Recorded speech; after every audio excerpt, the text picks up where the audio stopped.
Hello students, welcome to my channel. तो आज की इस वीडियो में हम बीएड का एक बहुत ही इम्पॉर्टेंट टॉपिक पढ़ने वाले हैं जो कि एग्ज़ाम में पूछा जाता है और आपसे भी पूछेगा क्योंकि ये टॉपिक है इतना इम्पॉर्टेंट और सभी को पढ़ना ज़रूरी है। क्योंकि देखिए, एक टीचर किस तरह से आकलन कर पा रहा है अपने क्लासरूम में पढ़ाई गई चीज़ों का, तो बीएड करने वाले हर छात्र का उद्देश्य कहीं ना कहीं टीचर बनना होता है।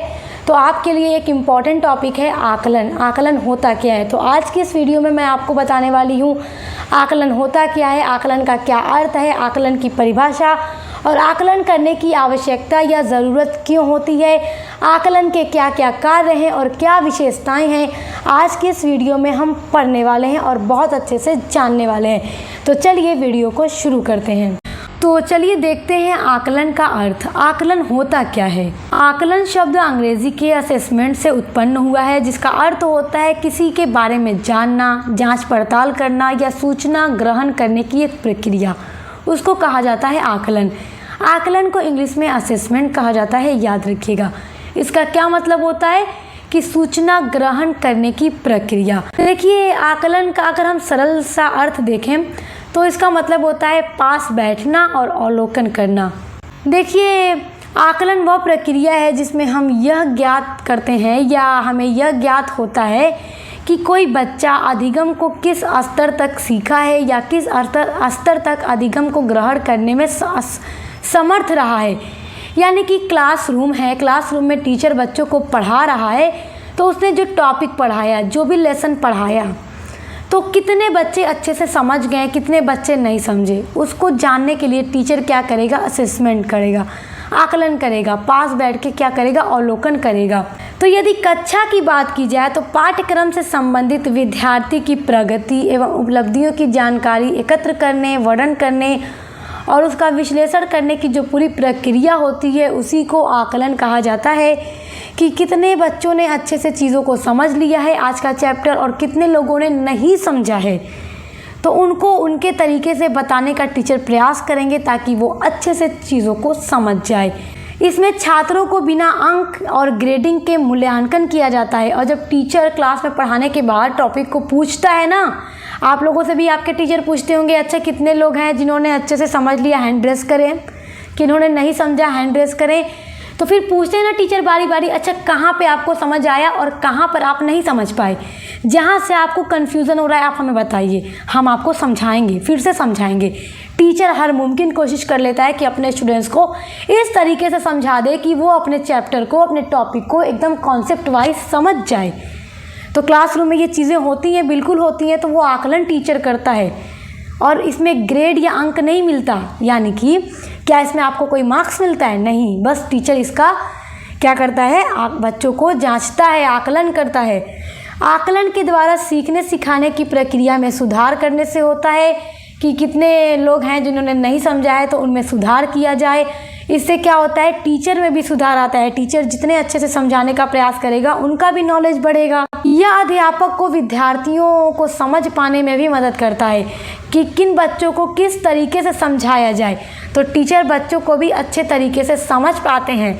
इससे शिक्षण के तरीकों आदि में बदलाव करने का भी मौका मिलता है कि किस तरीके से टीचिंग की जाए, किस तरीके से बच्चों को पढ़ाया जाए कि बच्चा अच्छे से समझ सके। तो उसी को आकलन कहा जाता है, यानी असेसमेंट कहा जाता है। उम्मीद करती हूँ आकलन अब आप समझ गए होंगे कि ये क्या है। आकलन की डेफिनेशन देखते हैं हुबा एवं फ्रीड के अनुसार।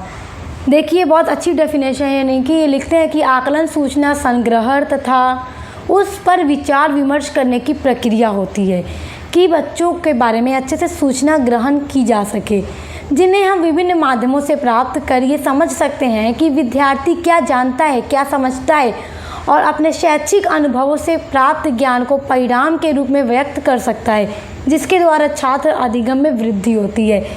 क्योंकि आकलन के थ्रू हम ये जांचते हैं, हम ये पता लगाते हैं कि किन बच्चों ने चीज़ों को कितने अच्छे से समझ लिया, आज किस क्लास में कौन से लोग ऐसे हैं जिन्होंने टॉपिक को नहीं समझा, उनको और अच्छे से समझाया जाए। इससे क्या होता है कि बच्चों के अधिगम में भी वृद्धि होती है और शैक्षिक स्तर में भी सुधार होता है। दूसरी डेफिनेशन है शब्दकोश के अनुसार। आकलन का तात्पर्य किसी वस्तु की कीमत, मूल्य, गुणवत्ता या महत्व का निर्णय अथवा निर्धारण करना होता है। और यहाँ पर तो हम बच्चों को आंकते हैं ना कि किन लोगों ने समझा, किन लोगों ने नहीं समझा। नेक्स्ट हेडिंग है आकलन की आवश्यकता। एक प्रश्न आता है एग्जाम में कि आकलन की आवश्यकता क्यों है या आकलन क्यों ज़रूरी होता है। तो चलिए देख लेते हैं। फर्स्ट आपका पॉइंट है कि ये एक ऐसी प्रक्रिया है जिसके द्वारा बालकों के प्रगति स्तर का पता लगाया जाता है कि बालक क्लासरूम में बैठकर कितने चीज़ों को अच्छे से समझ पाया है और कितने चीज़ों को समझने में असमर्थ है, कितने चीज़ों को नहीं समझ पाया है, तो उन्हें फिर से समझाने का प्रयास किया जाए। आकलन में यह पहचान करना शामिल हो जाता है कि छात्र वर्तमान में क्या करने में सक्षम है, यानी क्या है। क्योंकि आकलन जब हम करते हैं क्लासरूम में बच्चों का, तो हम ये समझ जाते हैं कि आज के टाइम में, वर्तमान समय में, प्रेजेंट टाइम में ये छात्र जो है, एक पर्टिकुलर छात्र किन चीज़ों को करने में सक्षम है और कर सकता है, और निर्देश पूरा होने पर उन्हें क्या करने में सक्षम होना चाहिए। तो आकलन के द्वारा हम ये सब कुछ पता लगाते हैं और फिर उन्हें उस तरीके से समझाते हैं कि वो आगे जाके उन चीज़ों को करने में सक्षम हो सके। आकलन से ये पता लग जाता है कि बालक कहाँ पर चीज़ों को समझता है तथा कोई ऐसे भी तथ्य होता है जो बालक समझने में असमर्थ हो जाता है, चीज़ों को समझ नहीं पाता है, तो यह बात आकलन के द्वारा ही पता लगाया जाता है। तो इसलिए हमें आकलन करने की आवश्यकता होती है। अब देखिए अगला पॉइंट है आपका, आकलन हमें सीखने और सिखाने में उत्कृष्टता के साथ साथ सीखने में समस्या वाले बिंदुओं की पहचान करने में भी मदद करता है। आकलन के द्वारा तो सीखने सिखाने में भी क्या होता है, सुधार आता है, बच्चों को और अच्छे से टीचर समझाने का प्रयास करता है। जो भी टॉपिक बच्चों को समझ में नहीं आया, बच्चों को समझने में कठिनाई हो रही है, तो उन बिंदुओं का भी पहचान हमें हो जाता है कि हाँ ठीक है, हमने ये टॉपिक पढ़ाया तो यहाँ पर आकर बच्चा समझ नहीं पाया, तो हमें समस्या वाले बिंदु का पता चल गया। और फिर टीचर क्या करेगा, अब दूसरे तरीके को फॉलो करके उन टॉपिक को और भी अच्छे तरीके से, आसान तरीके से बच्चों को समझाने का प्रयास करेगा। उम्मीद कर रही हूँ कि जिस तरीके से मैं आपको समझा रही हूँ आप अच्छे से समझ रहे होंगे, या फिर हमें भी अपने क्लास का आकलन करना पड़ेगा, बताइए, कमेंट ज़रूर कीजिएगा। मुझे उम्मीद है कि मैं जो पढ़ा रही हूँ आप समझ रहे हैं, क्योंकि मैं चाहती हूँ कि मैं इतने सिंपल तरीके से बोलूँ कि आप चीज़ों को समझ जाएं। बहुत आसान नोट्स इसीलिए बनाती हूँ ताकि आपको अच्छे से समझा सकूँ। अगला पॉइंट है, आकलन यह भी उजागर करने में मदद करता है कि छात्रों को पाठ्यक्रम सामग्री सीखने में कब कठिनाई हो रही है। पाठ्यक्रम सामग्री का क्या मतलब होगा, सिलेबस जो आपका है। तो आकलन के द्वारा हमें ये भी पता चल जाता है कि अरे ये सिलेबस में ये चैप्टर बच्चों को समझ में ही नहीं आया, तो अब हमें सब पता चल गया ना कि आपको ये चीज़ें समझ नहीं आई, तो हम और अच्छे से बताने का क्या करेंगे, प्रयास करेंगे। इसलिए आकलन बहुत ज़रूरी होता है ताकि बच्चों की चीज़ों को, बच्चों की परेशानी को समझा जा सके और फिर उनको और अच्छे से बताया जा सके, सिखाया जा सके। टीचर का तो यही मकसद होता है, टीचर का तो उद्देश्य यही होता है कि वो अपने बच्चों को इस तरीके से पढ़ाए कि उनका हर एक स्टूडेंट चीज़ों को कॉन्सेप्ट वाइज समझ जाए और उन्हें रटने की भी ज़रूरत ना पड़े। अगला पॉइंट है आपका, आकलन के कार्य या विशेषताएं। चलिए आकलन का कार्य भी पूछ दे तो आप ये लिख सकते हैं, और विशेषताएं पूछें तो भी आपका आंसर यही होगा। आइए अब एक एक विशेषता को या कार्य को बहुत अच्छे से देखते हैं और समझते हैं। पहला पॉइंट है छात्रों की ज़रूरतों को पहचानना। हमने एक लेसन आपको पढ़ाया, पढ़ाने के बाद हमने आप लोगों से पूछा चलिए किन किन लोगों को अच्छे से समझ आ गया, हैंड रेस कीजिए। ठीक है, बच्चों ने कर लिया। अब किन को नहीं समझ आया, हैंड रेस कीजिए। बच्चों ने बताया मैम हमें यहाँ पे चीज़ें समझ नहीं आई, तो हम अच्छे से जानने की कोशिश करेंगे कि यहाँ तक तो आ गया, यहाँ से नहीं आया, चलिए एक बार फिर से मेरी बातों को सुन लीजिए। तो हमें इससे और अच्छे से छात्रों की जो ज़रूरत है उनको पहचान पाते हैं कि हाँ ये बच्चा समझने में थोड़ा वक्त लगता है इसको, बट समझ जाता है, तो मैं ऐसे बताऊँ कि ये अच्छे से समझ जाए। क्योंकि देखिए टीचर जब क्लास में पढ़ाता है तो उसका उद्देश्य सिर्फ एक बच्चे को पढ़ाना नहीं होता। क्लासरूम में अगर 100 बच्चे हैं तो 100 को किस तरीके से समझ आता है उस तरीके से पढ़ाना टीचर का उद्देश्य है कि हर एक बच्चा समझ जाए। क्योंकि टीचर का भी एक बच्चों को पढ़ाने नहीं आता, जितने हैं सबको पढ़ाना टीचर का कर्तव्य है। दूसरा पॉइंट है छात्रों की रुचि तथा अरुचि को जान पाना कि किन किन सब्जेक्ट में, किन किन टॉपिक में छात्रों की रुचि अधिक है। बहुत सा सब्जेक्ट ऐसा होता है कि बहुत से छात्र उसमें इंटरेस्टेड ही नहीं होते हैं, तो अब यहाँ पर तो एक दिक्कत पैदा हो जाती है। देखिए कहा जाता है ना कि जिन चीज़ों में इंटरेस्ट होता है फिर वो चाहे कितना भी हार्ड सब्जेक्ट क्यों ना हो वो आपको समझ आ जाएगा। और सिंपल सा भी होगा, अगर आपका इंटरेस्ट नहीं होगा तो फिर आपको जब उसमें इंटरेस्ट ही नहीं होगा तो आप उसको समझने का प्रयास ही नहीं कर पाएंगे। तो हर एक सब्जेक्ट में अपना थोड़ा इंटरेस्ट पैदा कीजिए, क्योंकि बिना इंटरेस्ट तो इंसान कोई भी काम नहीं कर पाता। तो जो सब्जेक्ट आपको पढ़ना है, आप पढ़ रहे हैं, तो बिना इंटरेस्ट के आप उसको पास ही नहीं कर पाएंगे, एग्ज़ाम में अच्छा स्कोर नहीं ला पाएंगे। तो हर सब्जेक्ट में इतनी रुचि तो होनी चाहिए, जो जो चीज़ें पढ़ना ज़रूरी है उनको आप पढ़ सकें। तीसरा पॉइंट है, प्रत्येक छात्र को सीखने का मौका दिया जाता है। 50 बच्चे हैं क्लासरूम में, हमने पढ़ा दिया, 25 को समझ आया, 25 को नहीं आया, तो मैं क्या करूं? चलो अब ठीक है, बाद में नेक्स्ट टॉपिक अगले क्लास में पढ़ेंगे। मैंने कह के चली गई मैं क्लासरूम से। अब 25 बच्चे तो क्या करेंगे? परेशान होंगे ना, उन्हें समझ नहीं आया तो अब फिर उन्हें कौन सिखाएगा?